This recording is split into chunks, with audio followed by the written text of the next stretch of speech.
Buenas noches, me presento, soy José Salcedo. A lo largo del video, mis otros dos compañeros también van a hablar sobre el tema que escogimos.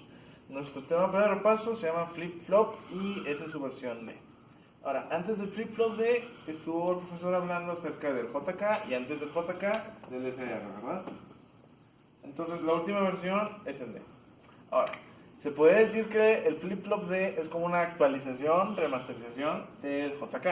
Recordemos que el JK, aparte de que funciona con el clock y que solamente va a cambiar y va a haber un cambio de salida cuando ya sea que esté subiendo o que esté bajando el clock en su señal positiva gracias al edge detector, tenemos también que el JK tiene la función de todo. ¿Eso qué quiere decir? Que cuando ambas entradas, tanto J como K, estén activas, va a haber un cambio de señal en la salida, ¿no?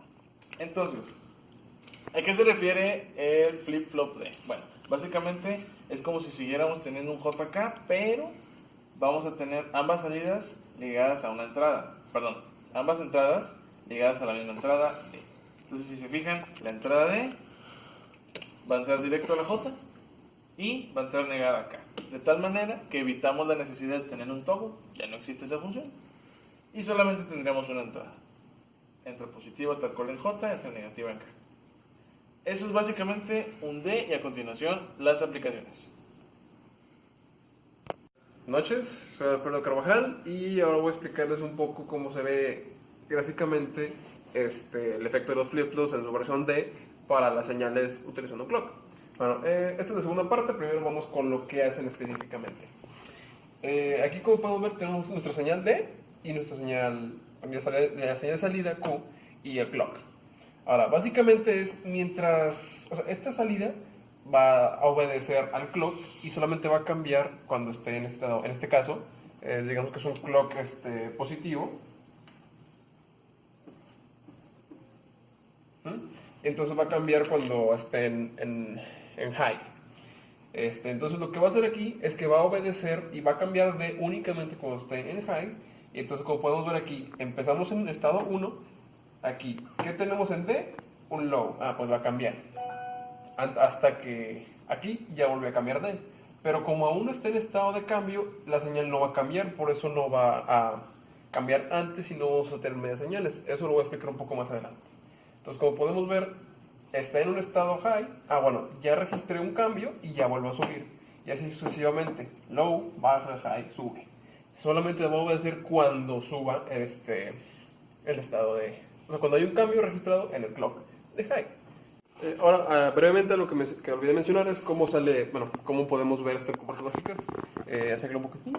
Aquí es como sale esta señal sin un flip-flop D. Directamente con el clock y con la señal A y la salida X.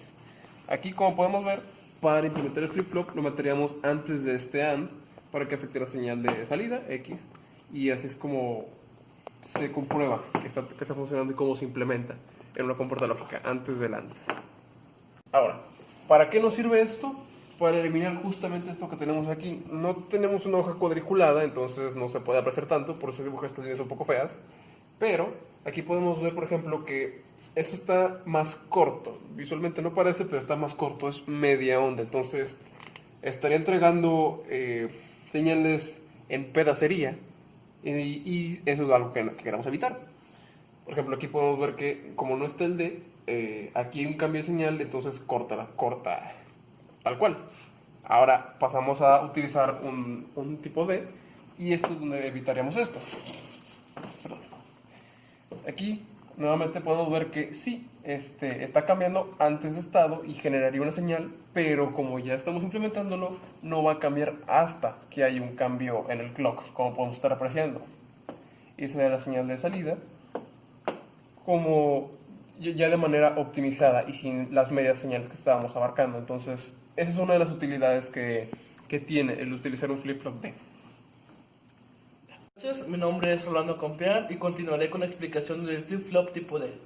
Como podemos ver aquí tenemos un circuito de transmisión de datos en paralelo. Estas tres salidas son de un circuito que se convertirán en las entradas del siguiente. Como podrán ver son paralelos. ¿Qué quiere decir esto? Que son entradas independientes. Quiere decir que X tiene su flip-flop así como Y y Z, pero tienen la curiosidad de que comparten el mismo reloj. como pueden ver aquí. Ahora, a la hora de salida ya no importará directamente cuánto tiempo tarda en llegar la transmisión de datos de X, Y o Z. Pueden llegar desparejos. ¿Por qué? Porque el reloj, al compartir todo el mismo reloj, tiene la característica de que van a depender únicamente de las subidas y bajadas del mismo. Solamente todos se podrán ir en positivo hasta que el reloj vaya en positivo y podrán bajar a negativo hasta que el reloj regrese a su posición de cero. Bueno, y aquí tenemos un ejemplo de aplicación de uso, el detector de secuencia de entrada. Como podemos ver, aquí tenemos un flip-flop con la entrada A a la D y nuestro reloj es B, salida Q.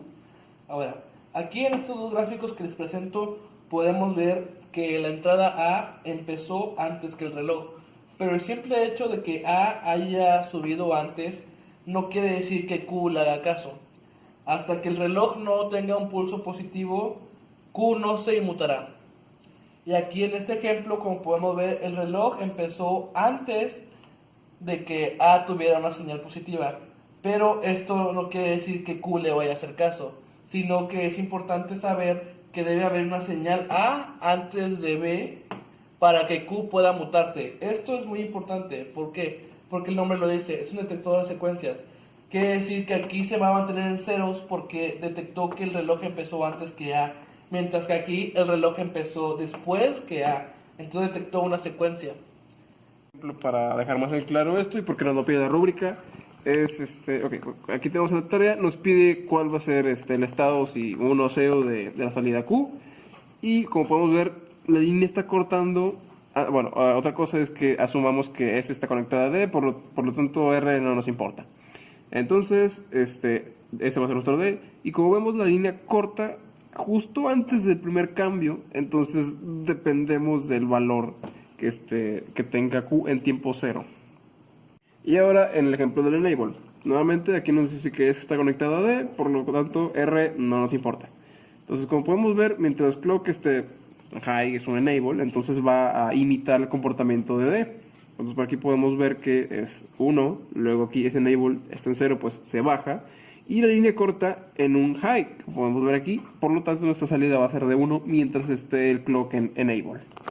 Y como resumen final, tenemos que nuestro flip-flop tiene tres cuestiones importantes. Uno, tiene una entrada y que sume las funciones del JK sin la función del toggle. Dos, que puede ser un flip-flop o un latch. ¿Cómo? Bueno, este sí tiene el sistema de detección de edge y este no tiene, ¿ok? Funcionan de diferente manera. Y tres, hay diferentes aplicaciones útiles como la transferencia en paralelo y el detector de secuencias. Eso es todo, amigos. Muchas gracias por escuchar. Sobres.